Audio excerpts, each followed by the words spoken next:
BNP chairperson Begum Khaleda জিয়ার মুক্তির আন্দোলন আরও কঠোর করা হবে বলে জানিয়েছেন বিএনপি মহাসচিব মির্জা ফখরুল ইসলাম আলমগীর। বেগম জিয়াকে মুক্তি না দিলে যে কোনো পরিণতির জন্য সরকারকে অপেক্ষা করতে হবে বলে হুঁশিয়ারি দেন তিনি। যে কোনো মূল্যে বেগম জিয়াকে মুক্ত করার প্রত্যয় জানান বিএনপি নেতারা। রাজধানীর নয়াপল্টনে বিএনপির কেন্দ্রীয় কার্যালয়ের সামনে সমাবেশে এসব কথা বলেন তারা। আরও জানাচ্ছেন আব্দুল আহাদ। বিএনপি চেয়ারপারসন বেগম খালেদা জিয়ার নিঃশর্ত মুক্তির দাবিতে দীর্ঘদিন ধরে গতানুগতিক আন্দোলন করে আসছে বিএনপি। গতানুগতিক এসব আন্দোলনে তেমন কোনো সুবিধা করতে পারেনি দলটি। গেল 21 জুন হঠাৎ গুরুতর অসুস্থ হয়ে পড়লে বিএনপি চেয়ারপারসনকে হাসপাতালে নেওয়া হয়। সাবেক এই প্রধানমন্ত্রীর নিঃশর্ত মুক্তির দাবিতে কঠোর আন্দোলনের ঘোষণা দেয় দলটি। এরই অংশ হিসেবে নয়াপল্টনে সমাবেশের আয়োজন করে বিএনপি। সমাবেশে বক্তব্য রাখেন দলটির সিনিয়র নেতারা। তারা জানান, খালেদা জিয়াকে মুক্তি না দিলে আগামীতে আরো কঠোর আন্দোলন গড়ে তোলা হবে।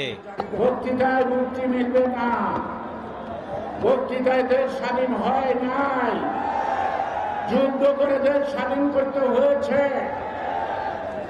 আপনারা ইতিহাস বলে জানেন, প্রত্যেকটি অগণতান্ত্রিক নির্বাচন দিল্লি বৈধতা দান করেছে। এই কারণে আপনি বাংলাদেশের জমি জায়গা সবকিছু তাদের কাছে ইজারা দিতে চান। আপনার স্বাধীনতা, আপনার সার্বভৌমত্ব, এগুলো কোনো কিছুর দরকার নেই। যেখানে অন্যায় আইনে পরিণত হয় সেখানে প্রতিরোধ অনিবার্য। পারবেন প্রতিরোধ করতে? পারবেন প্রতিরোধ করতে? প্রতিরোধের মাধ্যমে দেশনেত্রী বেগম খালেদা জিয়াকে মুক্ত করতে হবে। প্রয়োজনের মুহূর্তে মাঠে না থাকায় 15 বছরের আন্দোলন ব্যর্থ হয়েছে বলে মন্তব্য করেন মির্জা আব্বাস। 28 তারিখে যে আন্দোলন আমরা করেছিলাম সেই 28 তারিখে কিন্তু ফলাফল চূড়ান্ত হয়ে যাওয়ার হয়ে যেত যদি আমরা পাল্টা একটা মিছিল নিয়ে দাঁড়াতে পারতাম। কিন্তু কেন পারি নাই? মৃত্যু ভয় ছিল। সমাবেশে মহাসচিব মির্জা ফখরুল ইসলাম আলমগীর জানান, বেগম খালেদা জিয়া মৃত্যুর সঙ্গে পাঞ্জা লড়ছে।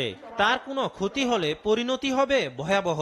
দেশনেত্রীকে মুক্ত করুন, অন্যথায় আপনাদেরকে যে কোনো পরিণতির জন্য তৈরি থাকতে হবে। বন্ধুগণ, এই দেশের মানুষ কখনো এই দেশনেত্রীকে এভাবে অন্যায়ভাবে তাকে কারাগারে বন্দী অবস্থায় তাকে চলে যেতে দেবে না।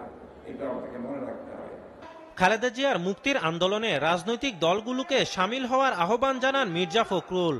আপনারা রাজপথে নেমে আসবেন, আপনাদের গণতন্ত্রের যে অধিকারের যে আন্দোলন, সেই আন্দোলনকে আপনারা অব্যাহত রাখবেন। আব্দুল আহাদ, এসটিভি, ঢাকা।